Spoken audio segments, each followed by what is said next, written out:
Welcome to the Rickonomics Brief.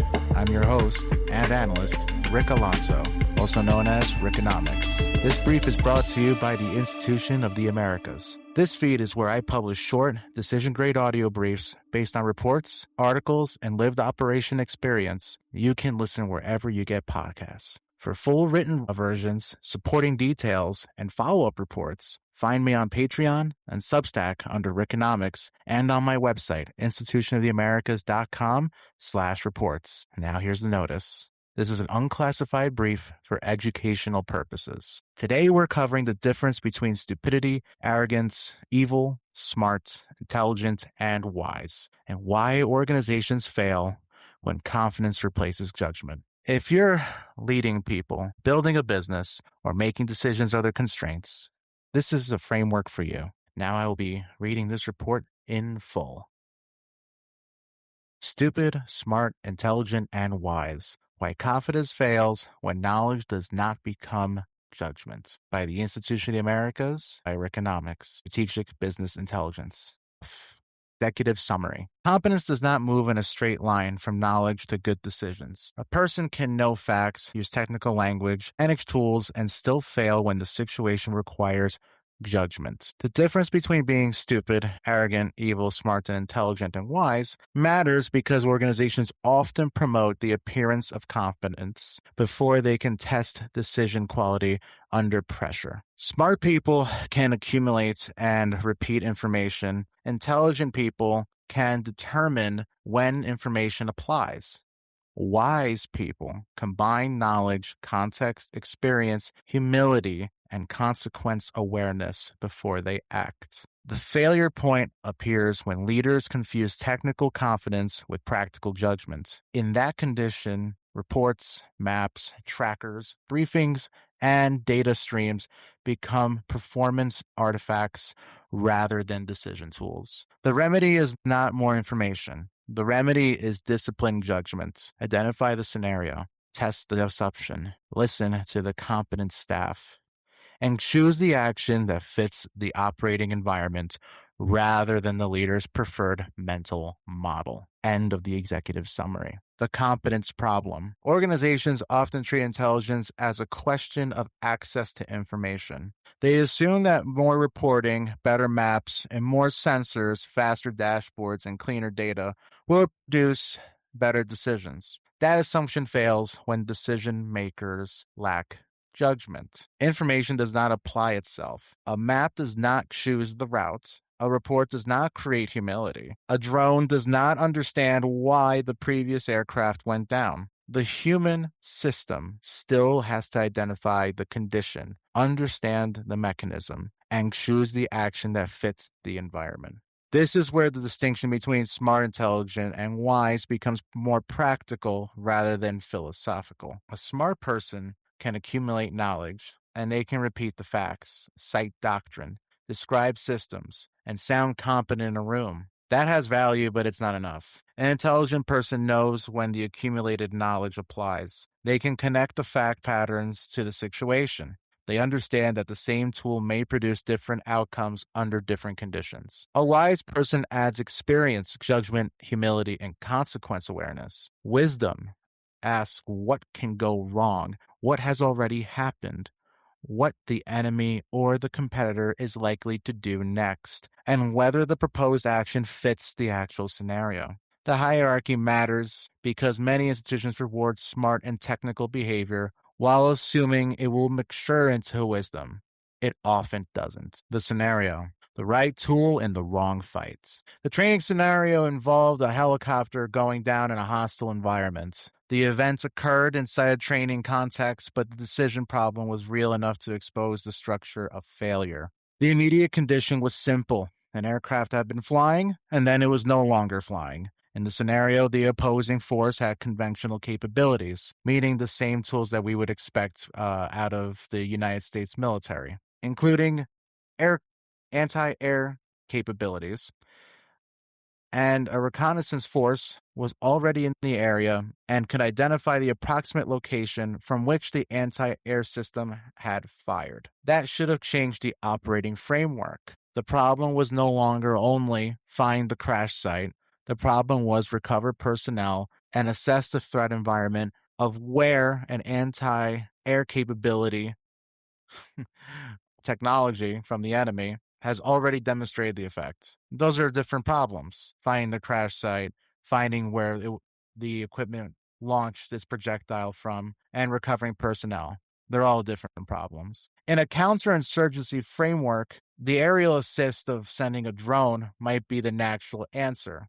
Confirm the site, look for the source of fire, reduce the risk of ground to the ground forces. However, in a conventional warfare framework, the logic changes. If an enemy anti-air system has already taken down one aircraft, sending another aerial assets, something that flies, into the same threat area requires a stronger justification. The enemy may have moved, the launch point may no longer matter. The threat system may remain active. The next aerial platform may become the next loss. The issue was not a lack of information. The issue was poor scenario recognition. Leadership applied a familiar answer to the wrong problem 4 times. 4 drones were lost trying to identify where the anti-aircraft tool and equipment were shooting from. The following categories describe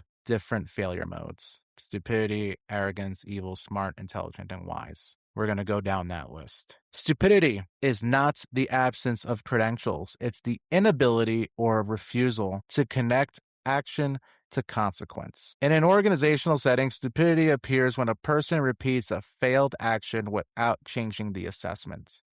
One drone gets destroyed, another one goes in, then another, and then the pattern continues because the decision maker does not update them. Arrogance is different. Arrogance appears when a person may have access to correction, but rejects it because the correction threatens authority, image, or control. Arrogance is dangerous because it suppresses feedback. It makes the staff quieter, not because the staff lacks insight, but because the cost of speaking becomes higher than the expected value of being heard. Evil is not simple incompetence.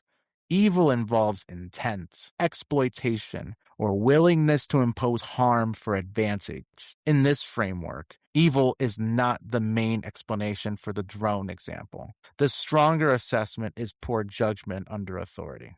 That distinction matters. Calling incompetence evil may satisfy emotion, but it can obscure the fix.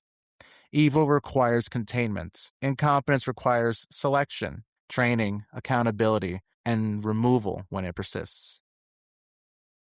Smart describes the ability to collect, retain, and repeat knowledge. Smart people can know doctrine, terms, systems, and procedures. They can sound useful in briefings, and they can identify pieces of the puzzle.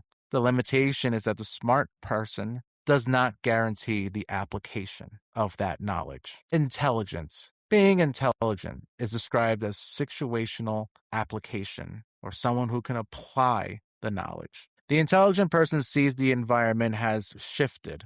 They understand that a technique from one type of fight might not transfer to the other. They know that a good answer in one scenario can become a bad answer in another. Wise describes judgment under consequence. The wise person asks whether the next action fits the threat, the mission, the timing, the people at risk, and the lessons already available. Wisdom includes humility because it accepts that the room may contain information the leader does not have. The hierarchy is not decorative. It affects whether people live, whether assets survive, whether companies hold together, and whether decision systems produce actual action or ritual. The failure was not the drone. The drone was not the problem. The drone was a tool. The failure was the logic attached to the tool. After the first aerial asset went down, the organization had evidence that the airspace carried risk. After the next drone was destroyed, the evidence was strengthened, and at that point, the decision environment should have changed. The question should not have shifted from which aerial asset can reach the sites. It should have switched to, why are we feeding assets into a threat envelope we already know exists?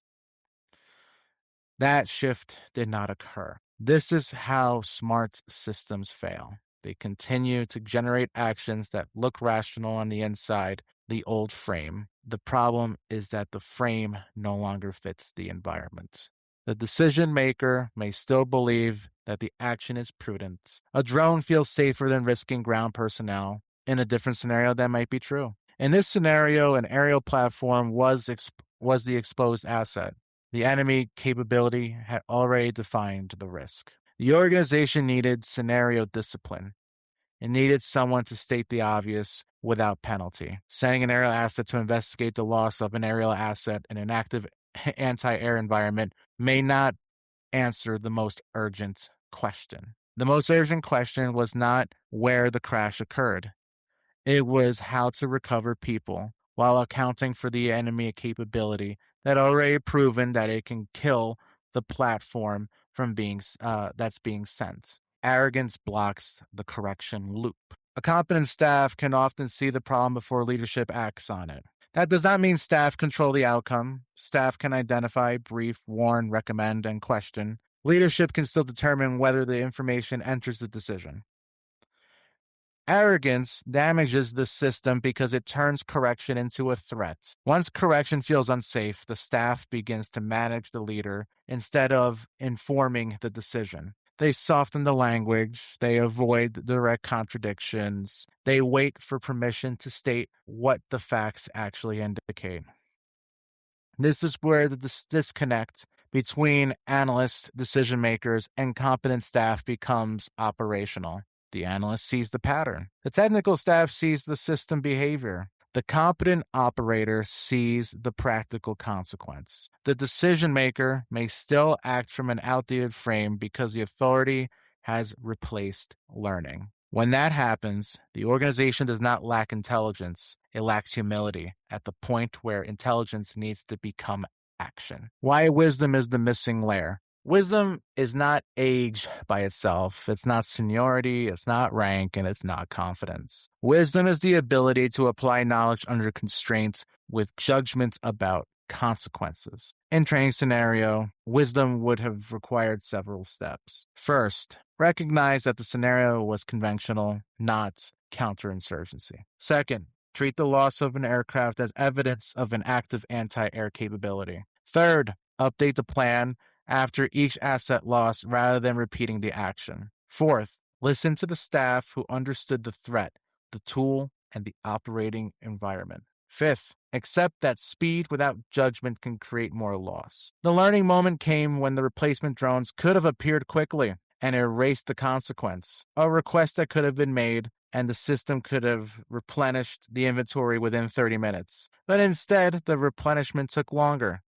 I'm not saying I had something to do with it, but let's just say that the delay created friction. The point was not punishment for its own sake. The point was to prevent a consequence-free environment from becoming a repeated behavior. If the system can lose 5 assets and receive replacements immediately, the organization learns that bad decisions carry no operational cost. So they had to wait 4 hours. Wisdom sometimes requires friction because friction forces memory into the system. Let's go to the corporate version of the same failure. This is not only a military training problem. Business repeat the same pattern in a quieter language. A company loses money on a marketing channel. Leadership increases the spending because the dashboard still shows activity. A restaurant expands delivery after seeing customer demand, but ignores kitchen capacity, platform fees, and packaging costs, refunds, and margin leakage. A retailer adds software to fix an inventory problem before defining the purchasing discipline that caused the errors. A clinic adds a service line because demand exists, but not accounting for the staffing reimbursement, compliance, or patient flow. A firm hires a manager because the owner feels overwhelmed, but no one defines the role, authority, metrics, or decision rights. In each, the tool may be valid. Marketing, delivery platform, software, service expansion, and hiring can all be good answers, but they become bad answers when leaders apply them to the wrong problem. This is the same mechanism as the drone scenario. The organization confuses movement with judgment. It selects a familiar tool, deploys it under pressure, and then treats the resulting activity as evidence of competence. The cost shows up later as a lost capital, staff burnout, customer decline, operational confusion, or reputational damage. The intelligence function has to matter. Intelligence work becomes hollow when it does not affect decisions. Reports, maps, OSINTs, open source intelligence, products, and trackers, daily roll-ups, dashboards, briefings have no inherent value if the organization consumes them without learning. Consumption can look serious. It can create the appearance of discipline. It can fill calendars and briefings. The test whether the work changes action is as follows. A decision system should ask, what did we learn? What changed? What assumption no longer holds? What action no longer fits? What risk increased? What option became more viable? What do we stop doing? If those questions never enter the room, the intelligence function becomes a content stream, not like a cool content stream like this podcast. It informs people who continue to act as if they've learned nothing. This is where smart organizations can become dangerous. They gather information faster than they can develop judgment. They produce more analysis than they can absorb. They confuse situational awareness with decision quality. Awareness is not the end state. Better action is the end state. Why this hierarchy is rarely discussed. The whole smart, wise stuff, right? The hierarchy of competence makes institutions uncomfortable because it separates the credentials from judgment. Many systems can identify who is smart. They could test knowledge, clarify technical ability, reward vocabulary, and promote confident briefers. Fewer systems can identify who is wise before consequences appear. This creates a promotion problem. Ambitiously stupid people can climb when they carry the appearance of competence. They may speak well, use the right terms, display confidence, and move quickly. They might even run really fast. They can look decisive because they do not fully understand what they are risking. That profile is dangerous in management because it converts ignorance into activity. The organization sees motion and mistakes it for leadership. A wise leader moves differently. They ask more exact questions. They tolerate correction. They slow down when the environment changes. They distinguish between tool, tactic, and scenario. They know when confidence is useful and when it becomes exposure. Institutions that cannot tell the difference will continue to promote people who sound capable until the operating environment tests them. The analyst comment. So what? The central issue is not whether people are smart. Many are. The issue is whether smart people can convert knowledge into judgments when consequences are present. That conversion requires intelligence, experience, humility, decision system that allows correction before the failure compounds. The drone scenario shows the mechanism in a compressed form. Leadership applied an aerial solution inside an anti-aerial problem. The repeated loss of assets did not immediately change the model.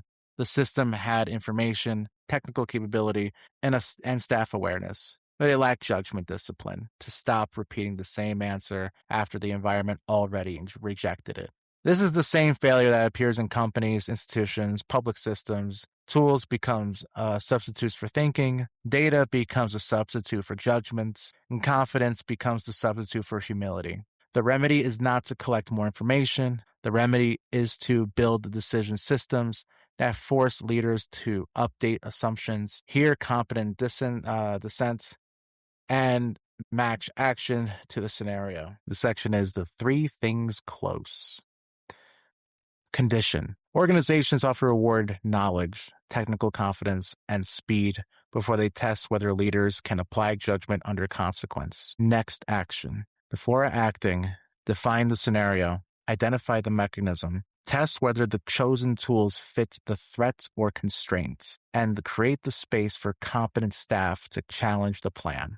For owners, the decision maker owns the action. The analyst and the staff own the warning, the framing, and the correction. You can read the follow-on report. This article explains why knowledge, confidence, and technical ability can fail when they do not become judgment.